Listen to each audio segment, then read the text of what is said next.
3 वाजता किडनॅपिंग, 6-6:30 वाजण्याच्या सुमारास हत्या. अवघ्या 3-3.5 तासांच्या अत्यंत थरारक आणि अंगावर काटा आणणाऱ्या या धक्कादायक घटनेनं संपूर्ण बीड जिल्हा हादरून गेलाय. हे घडलंय चक्क एका तरुण सरपंचासोबत. नेमकं असं का घडलं? बीड जिल्ह्यात नेमका हा प्रकार घडला कुठे? ज्याची हत्या करण्यात आली तो तरुण सरपंच कोण? त्याचं अपहरण करणारे आणि हत्या करणारे एकच आहेत का? अपहरण आणि हत्येचं कारण काय? नेमकं या सरपंचाच्या मृत्यूआधी घडलेला थरारक घटनाक्रम काय? याची A to Z स्टोरी या व्हिडिओतून जाणून घेणार आहोत. त्यामुळे हा व्हिडिओ शेवटपर्यंत बघा आणि टाइम्स नाऊ मराठीच्या यूट्यूब चॅनलला सबस्क्राईब करायलाही विसरू नका.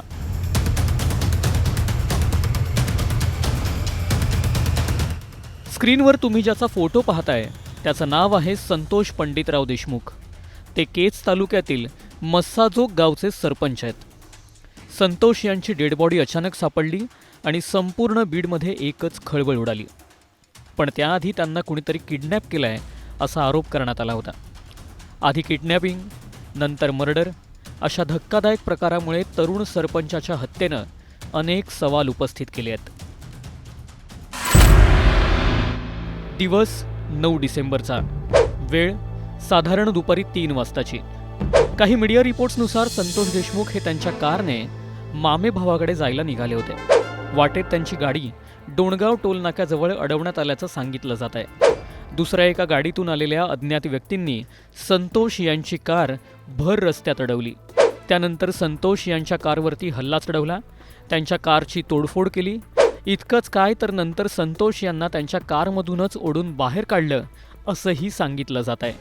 यानंतर संतोष यांना काठीने बेदम मारहाण करण्यात आल्याचा आरोप करण्यात आलाय. तिथून बळजबरीने त्यांना गाडीत कोंबलं.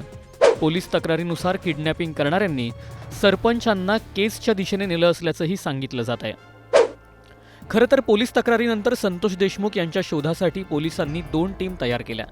त्या सर्च ऑपरेशन करत होत्याच.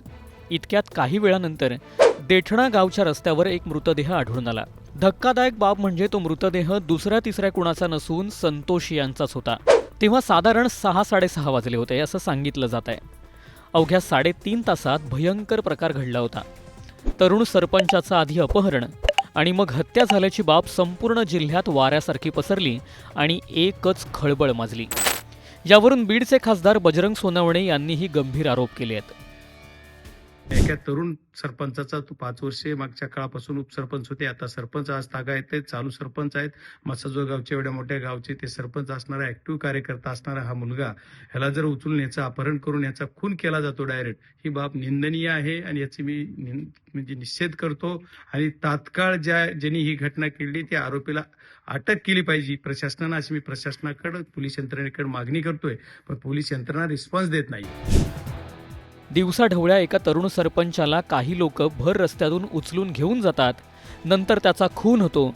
या घटनेनं कायदा आणि सुव्यवस्थेचा प्रश्न तर उपस्थित झाला आहेच, पण या हत्येमागे राजकीय शक्तींचाही हात आहे का, असाही प्रश्न उपस्थित होतोय. कसं एवढी डेअरिंग यांच्यात येते या लोकांमध्ये की डायरेक्ट उचललं जात आहे दिवसा दुपारी. असं जवळजवळ 3 गाड्या आहेत, त्याची स्वतःची 4 व्हीलर आहे स्कॉर्पिओ, ती फोडली जाते आणि त्याला गाडीतून उचलून किडनॅप केलं जात आहे. तिथून नेऊन 20-25-30 किलोमीटरवर त्याला डायरेक्ट मारलं जाते, खून करून त्याला टाकली जाते त्याची बॉडी. म्हणजे एवढी डेअरिंग वाढते, ही कुणाच्या तरी वरदास्ता असल्याशिवाय करायची डेअरिंग नाहीये. हे बीड जिल्ह्यातलं हे बिहार करायचं काम या लोकांनी केलेलं आहे. संतोष देशमुख हे केज तालुक्यात त्यांच्या चांगल्या कार्यामुळे परिचित होते असं सांगितलं जातं. सरपंच होण्याआधी त्यांनी उपसरपंच म्हणूनही काम केलेलं. मस्साजोग ग्रामपंचायतीला अनेक पुरस्कार मिळवून देण्यातही त्यांचा मोलाचा वाटा होता असं काही लोक सांगतात. असं सगळं असताना त्यांची हत्या कोणत्या कारणासाठी झाली? खंडणीसाठी, राजकीय कारणामुळे, की मग आणखी काही वेगळं कारण आहे? या सगळ्या प्रश्नांचं गूढ कायम आहे. पोलीस सध्या या संपूर्ण हत्या प्रकरणाचा तपास करतायत. संतोष यांच्या मामेभावाने दिलेल्या तक्रारीवरून पोलिसांनी 6 जणांवर गुन्हाही दाखल केलाय. पण तुम्हाला नेमकं या संपूर्ण हत्याकांडाबद्दल काय वाटतं? कमेंट करून नक्की सांगा.